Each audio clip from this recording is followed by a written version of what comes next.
अइलन लक्ष्मण राम जी, अइलन लक्ष्मण राम जी, अइलन लक्ष्मण राम जी, अइलन लक्ष्मण राम जी। शोर भइल बा चारों ओरी नगरी में तमाम जी, शोर भइल बा चारों ओरी नगरी में तमाम जी। जल्दी चला स्वयंवर में अब, जल्दी चला स्वयंवर में अब, तनिको नाही देर। तरह के लागेला नजरिया के फेरवा, तरह के लागेला नजरिया के फेरवा, तरह के लागेला नजरिया के फेरवा, तरह के लागेला नजरिया के फेरवा।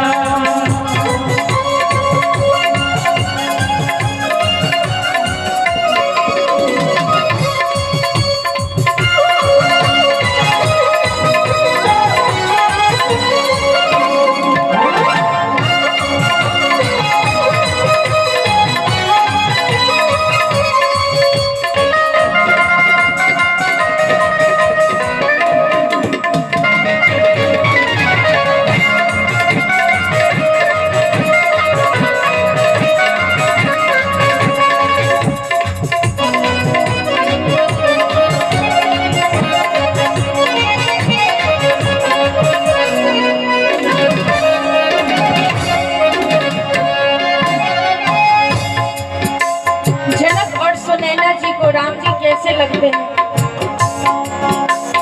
जनक और सुनैना खातिर गोदी में के लाल बा, जनक और सुनैना खातिर गोदी में के लाल बा, जनक और सुनैना खातिर गोदी में के लाल बा, जनक और सुनैना खातिर गोदी में के लाल बा।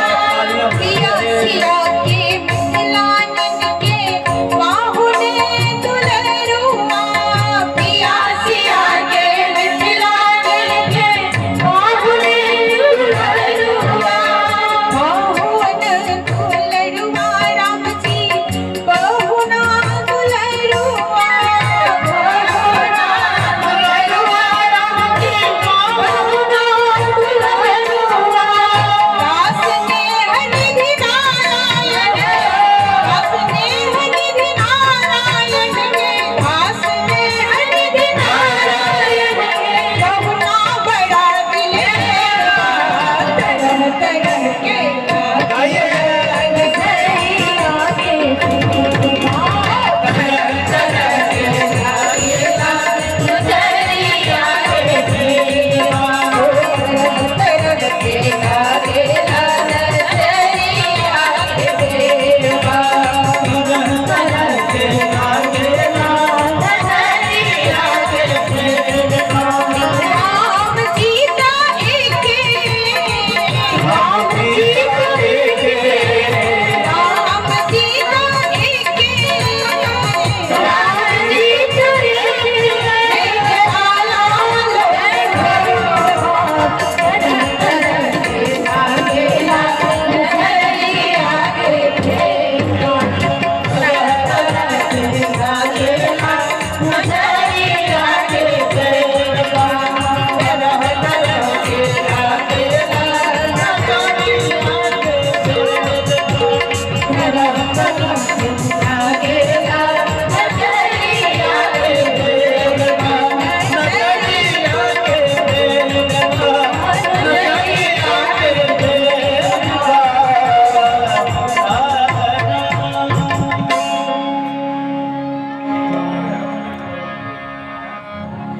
जिसकी जैसी भावना थी भगवान ने उसको वैसा दर्शन दिया। अच्छा, ये बात जो गोस्वामी बाबा लिख रहे हैं इसमें कितनी सच्चाई है? सच्चाई कहने का भाव ये कि सच्चाई तो है ही है, बाबा लिख रहे हैं तो सत्य है, लेकिन हम ये कहना चाहते हैं कि कि क्या उस समय जनकपुर के जितने भी जो भी लोग थे जिन्होंने भगवान का दर्शन किया, सबने अपनी अपनी भावना के अनुसार भगवान को देखा। तो क्या हम नहीं देख सकते? हम भी देख सकते हैं, बिल्कुल देख सकते हैं। आप विश्वास करके देखिए, भगवान वही है, भगवान में कोई कमी नहीं है। अगर हम उनको बेटा माने तो वो हमारे लिए बेटा बनने को तैयार है, वो हमारे पिता बनने को तैयार है, वो हमारे दोस्त बनने को तैयार है। और तो क्या कहे, अगर कोई उनको अपना पति मान लेवे तो पति बनने को भी तैयार है। हम लोगों से गलती कहाँ हो जाती है, हम उनको भगवान मान लेते हैं। भगवान नहीं मानो, जैसे हमारे घर के रिश्ते नाते हैं, माँ है, पिता है, बच्चे हैं, भाई बहन, पति पत्नी, जितने भी रिश्ते हैं हमारे घर में, अगर उन्हीं में से कोई एक रिश्ता हम हमारे भगवान से जोड़ लेवे तो फिर भगवान का मिलना कोई कठिन नहीं है, कोई मुश्किल नहीं है, कोई दिक्कत वाली बात नहीं है।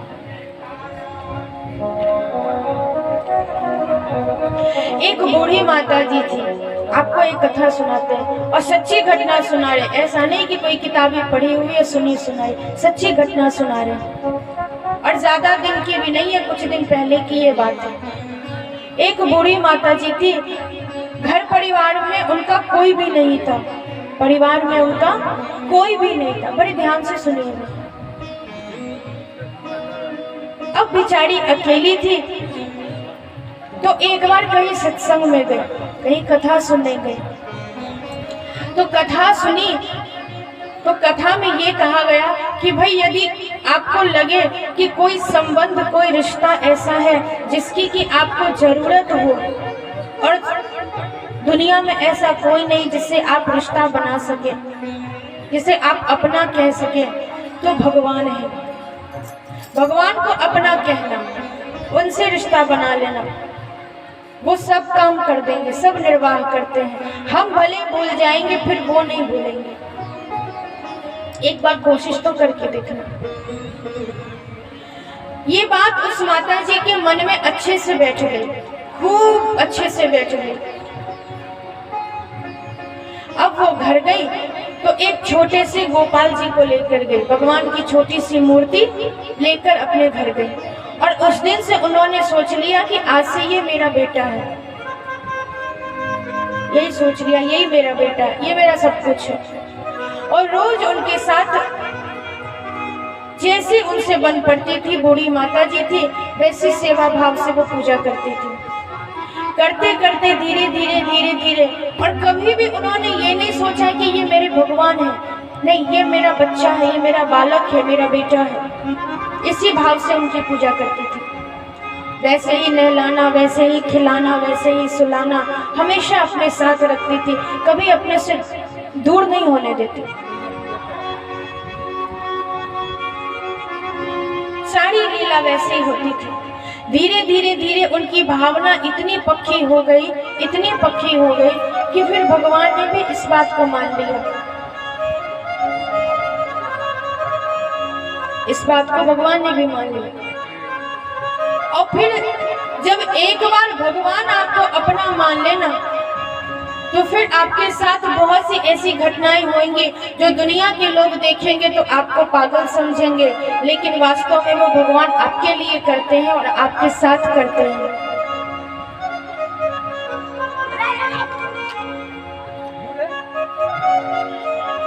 जब भी कहीं वो माता जी जाती थी तो अपने छोटे से बालक को साथ लेकर जाती थी, कभी अकेला नहीं छोड़ती थी, कभी नहीं। अगर सो रहे हो घर में सुलाकर, यदि बाहर कभी जाना हो, अगर कोई कह देवे भैया बाहर चलो, अरे नहीं नहीं हमारा लाला सो रहा है, छोटा है, अकेले छोड़कर जाएंगे तो वो डर जाएगा। अरे फिर कोई कहता अरे वो तो भगवान है, भगवान को थोड़ी ना किसी से डर लगता है, तो वो माता जी कहती भगवान होंगे तुम्हारे लिए, मेरे लिए तो वो मेरा बेटा है और वो बहुत छोटा है अभी। ऐसे ही दिन बीतने लगे। एक दिन बूढ़ी मैया गई तीर्थ यात्रा करने, अपने बालक को साथ में लेकर गई छोटे से। जब स्नान कर रही थी तीर्थ में, तो उनको ऐसा लगा कि एक जगह जलेबी मिल रही थी गरम गरम।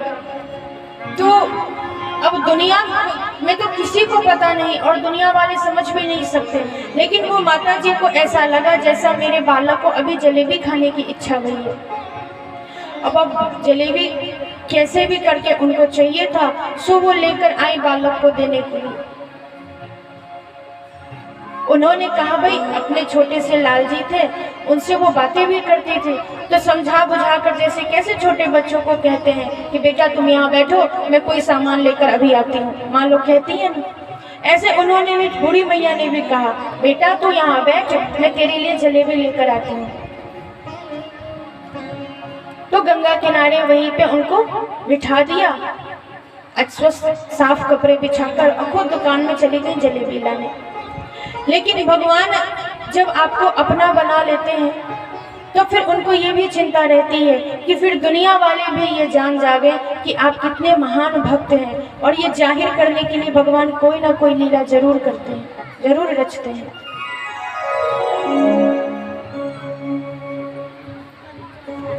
ऐसा ही हुआ। वो जब तक जलेबी लाने गई माता जी, तब तक क्या हुआ, भगवान ने एक ऐसी खेल खेली, ऐसी लीला करी, जाने कैसे वो पानी में गिर गए। अब तो दूर से जैसे उस बूढ़ी माता ने देखा, सोई चिल्लाते हुए दौड़ी, अरे मेरा बेटा गिर गया, मेरा बेटा गिर गया, कोई बचाओ, कोई संभालो, चिल्लाने लगी। दौड़ कर आई,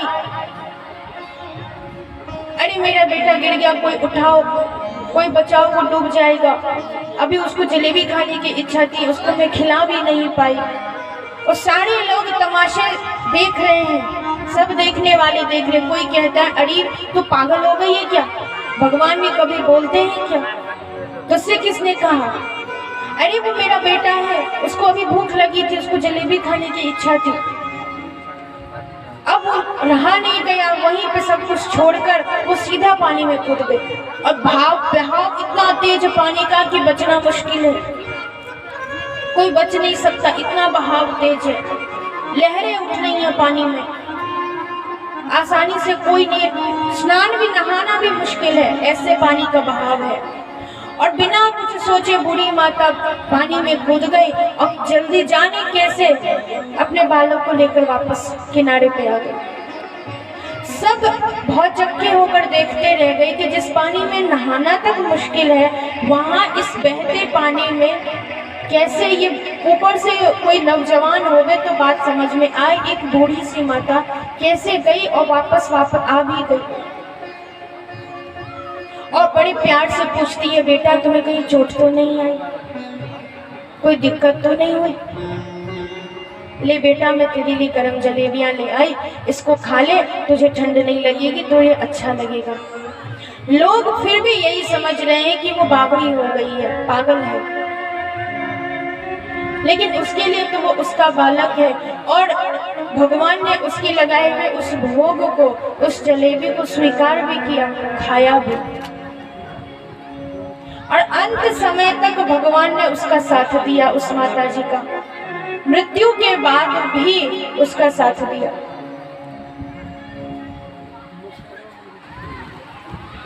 सारी जिंदगी तो लीला करी ही करी, अंत में जब उसकी मृत्यु हो गई तो स्वयं अग्नि देने के लिए भी भगवान ही आए, किसी इंसान ने नहीं दिया, खुद भगवान ने ही आकर उसको मुखाग्नि दी। ऐसे भगवान, अगर आप उनको अपना मान लोगे तो वो भी आपको अपना मानेंगे, और ऐसा अपना मानेंगे जैसा तो दुनिया वाले भी नहीं मानते। अरे दुनिया वाले तो कभी ना कभी धोखा दे ही देंगे, बेईमानी कर ही लेंगे। जब सगा खून भी अपना नहीं हो पाता तो दूसरों से क्या उम्मीद करें? सच्ची बात है कि नहीं?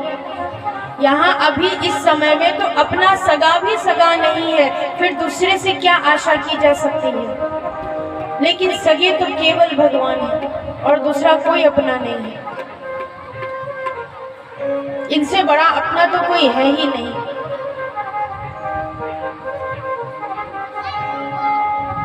तो जब उनसे आप कोई अपना संबंध बना लेंगे, कोई रिश्ता बना लेंगे, उसी दिन आपको भी भगवान से लगाव हो जाएगा, फिर आपको कहीं भटकने नहीं जाना पड़ेगा, भगवान आपके घर खुद चल कर आएंगे। ऐसे कई सारे भक्तों की कथा है। एक भक्त थे नामदेव जी, रोज भगवान का दर्शन करने जाते थे। एक दिन बुखार हो गया, इतनी तेज बुखार कि वो नीचे उतर भी नहीं पा रहे थे। मंदिर तो बहुत दूर की बात, पलंग से नीचे भी नहीं उतरा गया। तो रोज भगवान के मंदिर में दर्शन करने जाते थे ना, तो आज भगवान सोच रहे क्या बात है, मेरा भगत अभी तक नहीं आया। सारे लोग दर्शन करके चले गए, लेकिन आज मेरा जो भगत है नामदेव वो अभी तक नहीं आया। आप विश्वास करेंगे, मंदिर छोड़कर भगवान नामदेव जी के घर चले गए, उनका हाल पूछने कि क्या बात है, आज आप मंदिर दर्शन करने नहीं आए।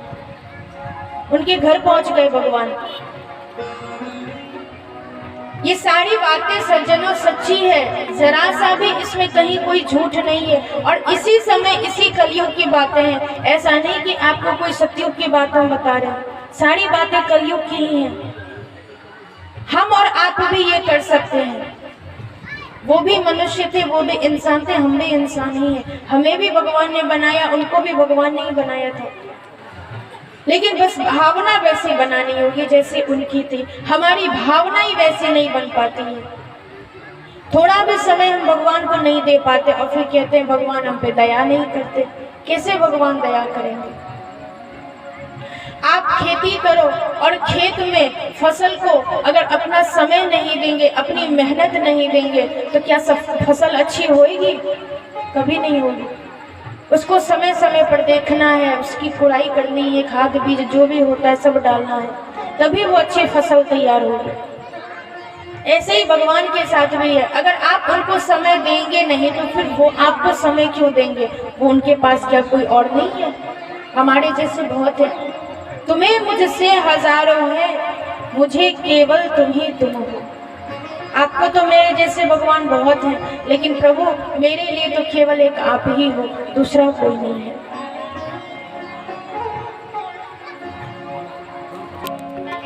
उस जगह को साफ रखिए, स्वच्छता पे ही भगवान का निवास होता है।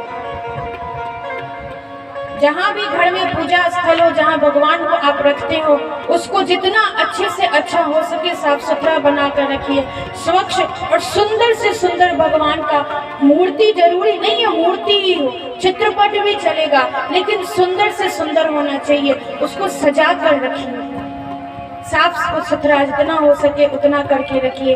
और 24 घंटे में ऐसा नहीं कि आज पूजा करी एक ही बार, कल सुबह ही 2 अगरबत्ती जलाएंगे, नहीं। उनका भी ध्यान रखिए, कहीं जाले तो नहीं लग रहे, कहीं मकड़ी तो नहीं लग रही है, कहीं आसपास कोई गंदगी तो नहीं है। अगर हम उनका ध्यान रखेंगे तो वो हमारा ध्यान रखेंगे। हम ही उनका ध्यान नहीं रखते हैं। पूजा घर की हालत तो लोगों की इतनी खराब होती है कि क्या बताएं। हमने तो कई जगह देखा है, धनी मानी जो लोग होते हैं, पैसे वाले होते हैं, वो मकान को इतनी लंबी चौड़ी खड़ी कर देंगे कि पूछो मत, और उतने लंबे चौड़े घर में मंदिर आएगी इतनी सी। 5 मंजिला मकान बनाएंगे और भगवान के रहने के लिए जो मंदिर बनेगा वो इतना सा, जिसमें बड़ी मुश्किल से 2 भगवान भी घुस सके, और वो भी आपस में लड़ाई करते रहेंगे, तू घसक तो तू घसक। बताओ, ऐसी पूजा नहीं। प्यार से करिए, उत्तम से उत्तम हो, अच्छे से अच्छे प्रकार से हो। हमारी भावना पे ही हमारी भक्ति निर्भर है, हमारी भक्ति पे ही हमारे भगवान निर्भर है। सबको आज अपनी भावना के अनुसार भगवान श्री राम का दर्शन हो रहा है। राजत राज समाज कौशल राज किशोर, सुंदर श्यामल गौरतन विश्व विलोचन चोर। सबके मन को चुराने वाले चितचोर बनकर आज श्री राम जी रंगशाला में बैठे हैं। सहज मनोहर मूर्ति दो, कोटि काम उपमाल घुसो।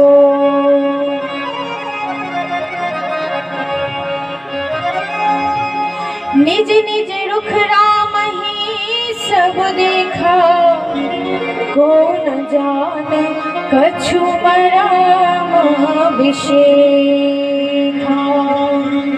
सब अपनी अपनी भावना के अनुसार भगवान का दर्शन कर रहे हैं, लेकिन सच बात क्या है ये कोई समझ नहीं पा रहा। तभी गोस्वामी जी वर्णन करते हैं कि भरी राजसभा में देश देश के भूपति आए, हर देश से अलग अलग प्रदेश से अलग अलग राजा लोग आए हुए हैं। सभी आए हैं धनुष उठाने की चाह को लेकर। सब मंचन ते मंच एक सुंदर विसद विशाल, मुनि समेत दो बंधु कहाँ बैठा रे महिपाल। जितने भी मंच बने थे उनमें जो सबसे सुंदर और सबसे ऊंचा मंच था उस पे विश्वामित्र जी के साथ श्री राम और लक्ष्मण भैया को श्री जनक जी महाराज ने बिठाया। जितने भी लोग वहाँ राम जी को देख रहे थे सब कह रहे थे, हे विधाता ये धनुष तो निगोड़ा बीच में बेकार ही आ गया।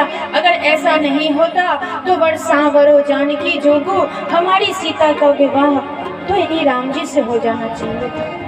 ये दोनों की जोड़ी बहुत सुंदर लगती। अब सारी प्रजा आ गई, सारे राजा लोग आ गए और आपस में एक दूसरे से कह रहे हैं हम धनुष तोड़ेंगे तो हम धनुष तोड़ेंगे।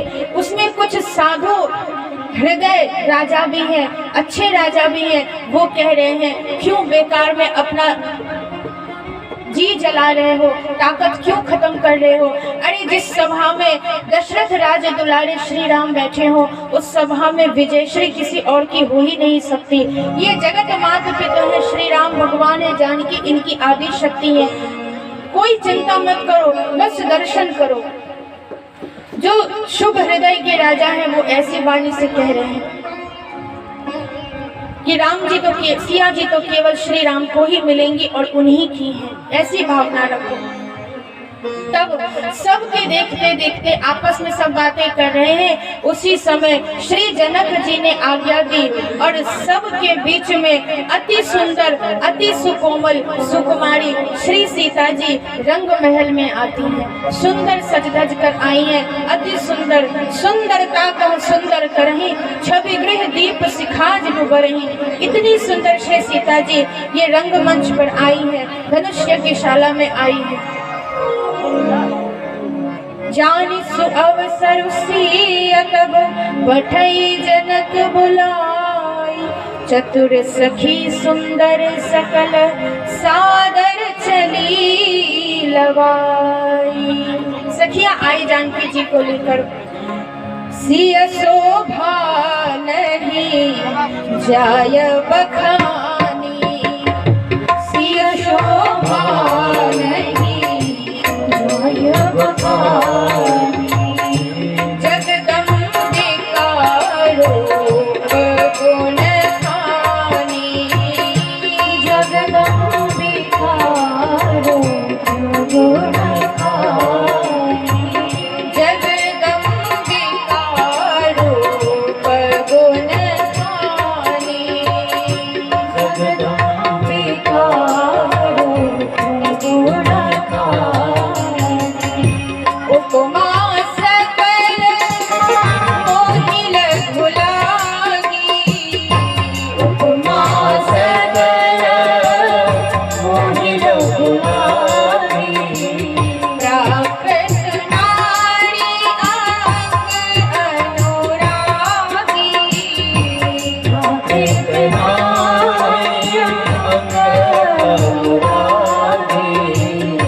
सिया बरनिया उपमाने,